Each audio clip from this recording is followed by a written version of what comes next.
Welcome to the London Property Podcast, your trusted guide through the complex and ever-evolving world of London real estate. We help clients manage, protect, and grow their property wealth by connecting them with the right expertise from finance, law, and tax to construction, design, and strategic advice. Through conversations with industry leaders, we bring you clear, practical insight into the trends, challenges, and opportunities shaping the market. Let's dive in. Hello and welcome to London Property. I'm your host, Farnaz Fazaipour. At London Property, we usually talk about tax, law, planning, and the many things that affect property wealth. But behind every portfolio and every decision is a person. Property investors, entrepreneurs, and professionals are often operating at full speed and rarely stopping to reset. Today, we're exploring why stepping away for a short time can actually lead to a clearer thinking, better decisions, and ultimately protecting the wealth you worked so hard to build. We're delighted to introduce and welcome Catharina Hedberg, the founder of the Ashram, to our show. Welcome. Thank you so much, Farnaz. I'm very happy to be talking to you today. Well, we're very excited about speaking to you. I'm going to refer to you, if I may, as your name that most people will know, Cat. I like it. Okay, Cat. So let's start by you telling us about yourself, please. Yes, I'm Swedish and I grew up in Sweden where we move a lot in a natural way, nothing that is planned, we just do. And my whole college education is everything about the body, physical, mental, spiritual, emotional. And I spend a lot of time in the Spanish country to take Scandinavians who like to have sun and exercise them and run them on the beach and do all sorts of exercise to keep everyone in shape. And then I decided now it's time to go to America. And that was 1973 I came and opened the Ashram 1974. So it has been a long route of very interesting ways of getting people in shape. Fantastic. And that's when you founded the Ashram. Yes, we opened the Ashram in 1974. And the reason to open it was to take just a few people and educate the Americans who weren't educated in the early 70s on health, how to eat, how to move. A very simple formula, actually. We wanted to take just a handful of people and start educating them because America in the early 70s were not very educated in what is good for the body to start with. So we wanted to just take a few people and it was very controlled to about 10 people a week. And it's like throwing a rock in the water. It creates ripples. And that's what we wanted to do, to have people get educated in the health, hopefully being healthy and then going out and spreading the word to others. And we opened the Ashram 1974 and it has happened. In those days, if we could have a group go up the driveway, we had a strong group. Wow. And people were, into a lot of smoking, Diet Coke, and meat and potatoes. And we have an organic garden, so we had to take people down to the organic garden and teach them about what vegetables are good. And on the table, we had little pots with herbs, and everyone had a little scissor, and they had to cut their herbs for the salad so they could get educated in what herbs was good for this and what herbs were good for that. So it has been a whole journey of educating people from the early 70s on. A wonderful journey, actually. Well, a very wonderful journey. And I'm looking forward to telling our listeners a lot more about it. So a lot of successful people always think that, they've got to push harder, work harder, not waste any time, don't take any holidays, and that's where success comes from. What would you say it would be a telling sign for someone when the pushing harder is actually starting to make things worse? Well, as we know, and it's a chaotic world out there on many levels. And as we know, when you push and push, after a while, the stress levels goes high, the cortisol levels goes high, your concentration goes down, you make rash decisions that are not necessarily the best, and you get more involved with your work than the balance of family and work. So when you start to get fatigued and stressed out and reach all those negatives, that's when before that hopefully, but when that starts, you gotta take a more serious look at what's going on with my health. And I mean, you see a lot of very busy entrepreneurs and high-performing people come through the doors of the Ashram. Is there something that you see is kind of a common mistake that you see a lot of people make about their well-being? Yes, all the time, all the time. It's hard to keep balance. I understand that. But if we just could get a little bit of movement into people's lives, no matter what is going on, I think it would be better for the mind, for sure, for decision makings, for the relieving of stress. Stress is a big thing out there these days. Very, very high stress people that we see at the ashram. And, we can't do miracles more than the week that we have them. But hopefully we set them on a platform where they can go out and at least have a little reference point to, I felt really good hiking a mountain, or I felt really good doing a yoga stretch. And hopefully they can go on and do something like that for themselves. We are not a quick fix in the sense that we don't do anything that is a shortcut. There is no Botox. There is no shots or diet this or fasting that. This is a program that you can live with and hopefully get some good ideas of how to keep out of the stress, at least a little bit. I mean, a lot of people always think, I'm too busy. I can't take any time off. I can't disappear for a week. I'm running a business. If you could tell somebody one daily habit that would genuinely change their mental clarity, you'd say it's movement, judging by what you just said. Or do you have something else to add to that? Movement, yes. If it's a possibility to just go out the door and walk around the block, no matter if it's snowing or raining, walk around the block. What we have found is the more we walk people, the better they feel. And that's actually the main ingredients at the ashram, as you know, is hiking, walking, moving, breathing.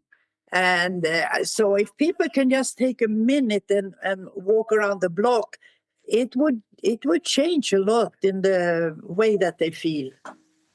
Yeah. I think Apple is supporting you in that with their steps, right? Yeah. It's becoming quite fashionable to measure what you do every day, which hopefully is having a really positive impact on everybody. Now, Yes. What would you say is the biggest myth that people have about retreats and wellness programs like the Ashram?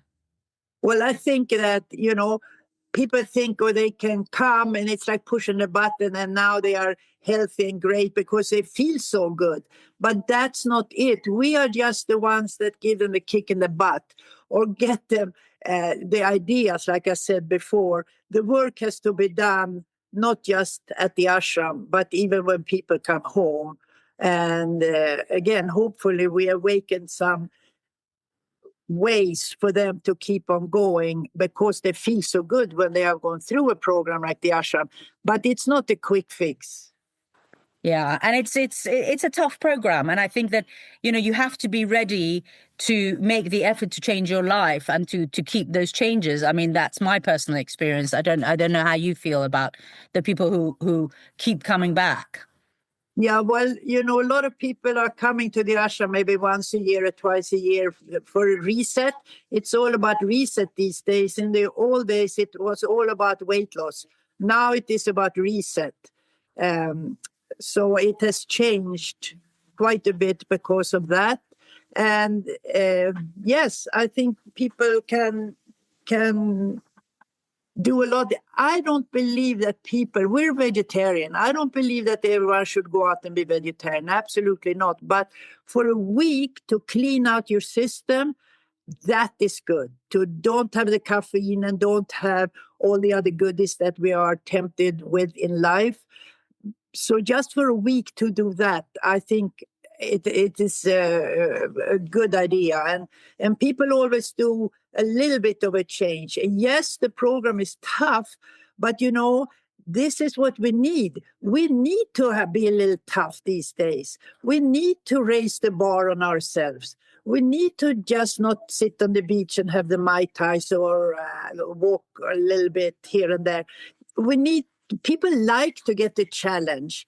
I see more and more that people like to, can I climb this mountain? And the feeling that you feel when you have done something, it's very rewarding and it raises the bar on yourself on many levels, actually. You're listening to the London Property Podcast. We help clients manage, protect, and grow their property wealth. If you find this conversation useful, don't hesitate to get in touch. Now, back to the conversation. Let's talk about a week at the ashram. So how has the program, in your opinion, evolved from when you started over 50 years ago to today? I mean, you mentioned that, people come for a reset more than weight loss. Would you say that's the main thing? Because it's very consistent what happens at the ashram every day. Yeah, that's interesting because, as I said, in the old days, it was all about weight loss and we had to weigh everyone and measure everyone and all of that. But I threw the scale off the cliff some years ago because it's more about how do you feel? What do you take from this program? How can I benefit from this? And so it is for a reset purpose that people come these days. Yeah. And let's talk about a day. So we start in the morning with the yoga, which gets you ready to go for the hikes. So you have yoga in the morning, good stretching, and then you have a great breakfast. And then you have a hike, which is about 3-4 hour hike, depending on the day and the environment. And you come back to a very nice vegetarian lunch full of protein and in a vegetable form. And then you have a massage. And now we're going to pool exercise and pool volleyball, which is the most fun. In certain places we can do it, in certain places we cannot. And then we go into a weight class with stretching and foam rolling and weights. Then you have yoga for an hour and a half, and it's yoga and meditation. And then you have a delicious dinner. And usually you have an evening program. So, as someone who's been to the ashram a few times myself, I have to say that the observation that I've made is, first of all, the people who run the ashram are incredible people. I don't know what you look for when you hire people, but there's definitely a trait that's very apparent no matter who I meet and where.